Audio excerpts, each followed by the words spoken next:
শুভ সন্ধ্যা বন্ধুরা।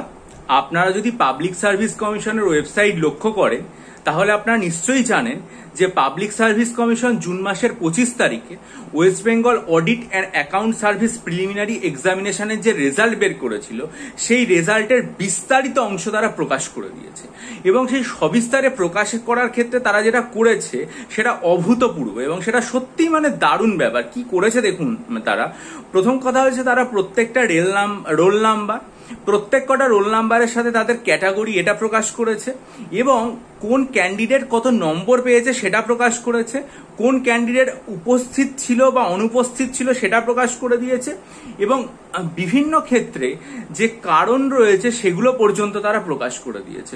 অর্থাৎ যতজন পরীক্ষার্থী ফর্ম ফিল আপ করেছিলেন একটা পরীক্ষার ক্ষেত্রে সেই সমস্ত পরীক্ষার্থীরা তাদের সুনির্দিষ্ট রোল নাম্বার এবং তাদের ক্যাটাগরি তুলে দেওয়ার পর শুধুমাত্র যে রোল নাম্বার দিয়েছে তাই নয়, পাশাপাশি যে সমস্ত পরীক্ষার্থীরা পরীক্ষায় অ্যাপিয়ার করেনি তাদের কথাও তুলে দেওয়া হয়েছে এবং যারা অ্যাপিয়ার করেছে তাদের যে নম্বর সেটাও তুলে দেওয়া হয়েছে। এটা কিন্তু খুব তাৎপর্যপূর্ণ একটা বিষয়।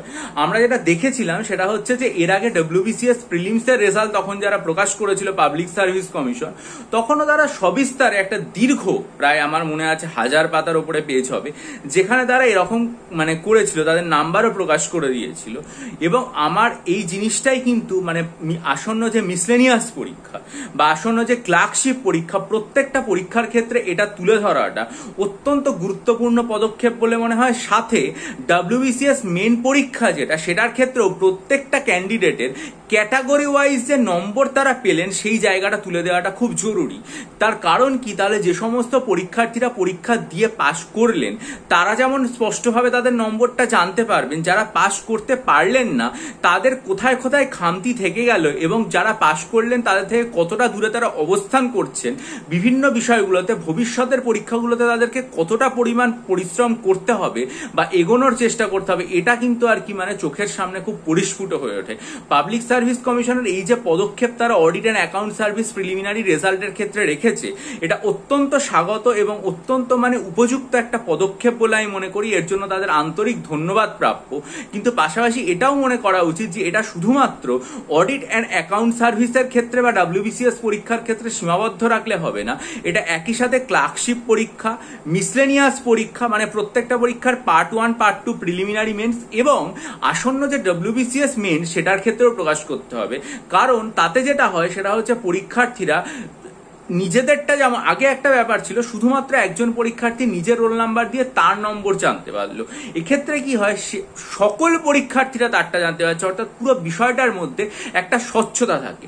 কখনো এরকম হতো যে সমস্ত পরীক্ষার্থীরা পাশ করেছেন শুধুমাত্র তারা নিজেদের নম্বর জানতে পারেছেন, কিন্তু যারা পাশ করেননি তারাও তাদের প্রাপ্ত নম্বরে কতটা পিছিয়ে রয়ে গেলেন কাট অফ থেকে, এটা জানাটাও খুব গুরুত্বপূর্ণ। এবং যে সমস্ত পরীক্ষার্থীরা পরীক্ষায় উপস্থিতই হননি ফর্ম ফিল আপ করে, তারা যে উপস্থিত আদৌ হননি পরীক্ষায় সেই ছবিটাও সকলের সামনে চলে আসাটা খুব গুরুত্বপূর্ণ বলে মনে হয়। তাই পাবলিক সার্ভিস কমিশনের উচিত এই যে ধারা তারা শুরু করেছে, এটা WBCS 2022 এর মেনের রেজাল্ট যখন প্রকাশিত হবে তখন, WBCS 2023 এর প্রিলিমস এর রেজাল্ট যখন প্রকাশিত হবে তখন এবং মিসলেনিয়াস প্রিলিমিনারি ক্লার্কশিপ পার্ট 1 বা পার্ট 2 মিসলেনিয়াস মেন্স সবকিছুর ক্ষেত্রে এই ধারাটা বজায় থাকলে খুব ভালো। আর আসন্ন মিসলেনিয়াস পরীক্ষার 20টা এবং ক্লার্কশিপের জন্য আমি 12টা মক টেস্ট তৈরি করেছি। 26শে মার্চের ভিডিওতে বিস্তারিত বলেছিলাম সেগুলো সম্পর্কে। বহু পরীক্ষার্থী নিয়েছেন এবং উপকৃত হয়েছেন। আপনারাও যদি নিতে চান তাহলে ভিডিওটা আপনারা দেখে অবশ্যই আমার সাথে প্রদত্ত দেখুন ডেসক্রিপশন বক্সে ইমেল আছে, সেটার মাধ্যমে যোগাযোগ করবেন। আর এখন কিন্তু প্রস্তুতিটা অবশ্যই চালিয়ে যান। কিভাবে প্রস্তুতি চালাতে হবে বা আসন্ন যে পরীক্ষাগুলো রয়েছে সেগুলোর জন্য আমরা কতদিনের কারেন্ট অ্যাফেয়ার্স পড়বো, ঠিক আছে, যেটা আমাদের সবচেয়ে ভুল হয় যে কারেন্ট অ্যাফেয়ার্স কিভাবে পড়বো না পড়বো, বা WBCS এর জন্য কতদিনের কারেন্ট অ্যাফেয়ার্স এর প্রস্তুতি নিতে হবে, মিসলেনিয়াস বা ক্লার্কশিপের জন্য কতদিন নিতে হবে এবং প্রত্যেকটা পরীক্ষার জন্য আলাদা আলাদাভাবে স্ট্র্যাটেজি আমাদের কি নিতে হবে, কোন বিষয়গুলোর উপর এই যে অল্প সময়টা রয়েছে তার উপর আমরা আর কি জোর দেব, সেই সমস্ত বিষয়গুলোর বিস্তারিত বিশ্লেষণ সহ আপডেট পেতে আপনারা চ্যানেলটা সাবস্ক্রাইব করে নিন, চ্যানেলটা বেল আইকন প্রেস করে দিন যাতে সবকিছু খবর পান। আর ভিডিওটা যেহেতু খুব গুরুত্বপূর্ণ এবং পাবলিক সার্ভিস কমিশনের দিক থেকেই একটা তাৎপর্য তাৎপর্যপূর্ণ পদক্ষেপ এসছে। আর যেখানে আমরা দেখতেই পাচ্ছি যে অডিট অ্যান্ড অ্যাকাউন্টস এর রেজাল্ট চলে এলো, সেখানে WBCS প্রিলিমস এর রেজাল্ট আসতে আর কত দেরি, সেটাও নিশ্চয়ই জুলাই মাসের মধ্যে সামনে চলে আসবে। ভালো থাকবেন, ভিডিওটা লাইক করবেন, সাবস্ক্রাইব করবেন, চ্যানেলটা বন্ধুদের মাঝে ছড়িয়ে দেবেন এবং অবশ্যই আপনাদের মতামত দিয়ে আমাকে রিক্ত করবেন। ভালো থাকুন, বিজয়ী হন, সফল হন। চ্যানেল সাবস্ক্রাইব করে লাইক করে ছড়িয়ে দিন।